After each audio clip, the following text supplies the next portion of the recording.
Pulsar Suni arrest. നടിയെ ആക്രമിച്ച കേസിലെ മുഖ്യപ്രതി പൾസർ സുനിയെ പോലീസ് അറസ്റ്റ് ചെയ്തു. മറ്റു പ്രതിയായ വിജീഷിനൊപ്പം എറണാകുളം ACJM കോടതിയിൽ കീഴടങ്ങാനെത്തിയപ്പോഴാണ് സുനിയെ പോലീസ് ബലം പ്രയോഗിച്ച് കസ്റ്റഡിയിലെടുത്തത്.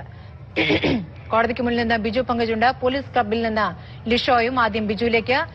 ബിജു, അതീവ നാടകീയമായി തന്നെ പൾസറിനെയും കൂട്ടാളി വിജീഷിനെയും പോലീസ് അറസ്റ്റ് ചെയ്തിരിക്കുന്നു. പ്രതികളെ അറസ്റ്റ് ചെയ്തത് എങ്ങനെയാണ്? പ്രതികൾ എങ്ങനെ കോടതിക്കകത്തേക്ക് കയറി? സ്മൃതി, ഏതാണ്ട് 1:10 കൂടിയാണ് ഇരുവരും കോടതി മുറിയിലെത്തിയതായി നമുക്ക് വിവരം കിട്ടുന്നത്. ആ സമയത്ത് ആദ്യമെത്തുന്നതും മാതൃഭൂമി ന്യൂസ് അംഗമായിരുന്നു. നമ്മളെത്തുമ്പോൾ ഏതാനും പോലീസുകാരും അതുപോലെ അഭിഭാഷകരും ഈ പൾസർ സുനിയും വിജേഷും തമ്മിലുള്ള ഒരു പിടിവലി അവിടെ നടന്നുകൊണ്ടിരിക്കുകയായിരുന്നു. ഏതാണ്ട് 12:30 കൂടിയാണ് പൾസർ സുനി പിറകുവശത്തുകൂടി, കോടതിയുടെ പിറകുവശത്തുകൂടി കോടതിയിലേക്ക് എത്തിയത് എന്നാണ് അറിഞ്ഞത്. പക്ഷെ അവര് കോടതി മുറിയിലേക്ക് പ്രവേശിക്കുമ്പോൾ കോടതി ഉച്ചഭക്ഷണത്തിനായി പിരിഞ്ഞിരിക്കുന്ന സമയമായിരുന്നു. ഈ സമയത്താണ് അവർ ഉള്ളിലേക്ക് കിടക്കുന്നത്. ഹെൽമറ്റ് വെച്ച് വെളുത്ത ഷർട്ടിട്ട് അഭിഭാഷകർ എന്ന് തെറ്റിദ്ധരിപ്പിക്കുന്ന വിധമാണ് ഇരുവരും അകത്തേക്ക് കിടന്നത്. അവിടെ എത്തിയതിനു ശേഷം ഇവരെ ഏതാനും അഭിഭാഷകർ തിരിച്ചറിഞ്ഞു. തുടർന്ന് അവര് പോലീസിന് വിവരം അറിയിക്കായിരുന്നു. മഫ്തിയിലെത്തിയ ആ കോടതിയിലുണ്ടായിരുന്ന പോലീസാണ് ആദ്യമെത്തി ഇരുവരെയും പിടികൂടാൻ ശ്രമിച്ചത്.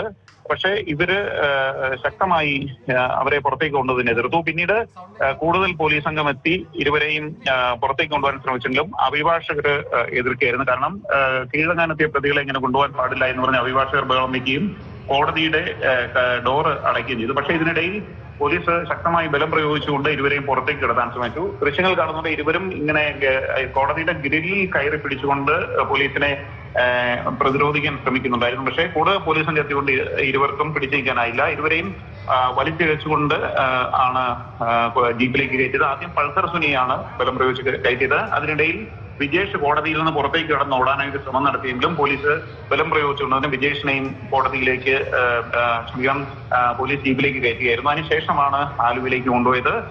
കഴിഞ്ഞ 3 ദിവസമായി ഇവർ കീഴടങ്ങാൻ സാധ്യതയുള്ള കോടതികളിലെല്ലാം ശക്തമായ പോലീസ് നിരീക്ഷണം ഉണ്ടായിരുന്നു. മഫ്തിയിൽ നിരവധി പോലീസുകാരെ നിയമിച്ചിരുന്നു.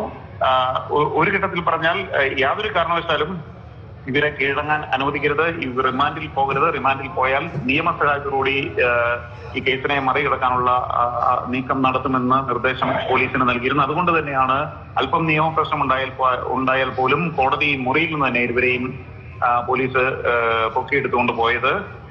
ഏതാണ്ട് 12:30 കൂടിയാണ് ഇവർ കോടതി പരിസരത്തെത്തുകയും 1 മണിയോടുകൂടി അകത്തേക്ക് കയറുകയും ചെയ്തു. ഇവർക്ക് പറ്റിയ ഏക വീഴ്ച എന്ന് പറയുന്നത് കോടതി ഏതാണ്ട് 1:05 കൂടിയാണ് ഇവർ കോടതി മുറിക്കുള്ളിലേക്ക് കയറിയത്. കോടതി ആ സമയത്ത് ഭക്ഷണത്തിനായി പിരിഞ്ഞിരിക്കുകയായിരുന്നു. അല്ലെങ്കിൽ ഒരു 2 മണിയോട് കൂടിയോ അല്ലെങ്കിൽ 1 മണിക്ക് മുമ്പോ മജിസ്ട്രേറ്റ് ഇറങ്ങുന്നതിന് മുമ്പായി ഇവർ കോടതിയിൽ കയറി കീഴടങ്ങുകയായിരുന്നെങ്കിൽ ഒരുപക്ഷെ പോലീസിന് ശക്തമായ ഒരു വലിയ തിരിച്ചടിയായി മാറിയാണ്. അതാണ് നിമിഷങ്ങളുടെ വ്യത്യാസത്തിലാണ് പ്രതികളെ പോലീസിന് പിടികൂടാൻ സാധിച്ചിരിക്കുന്നത്.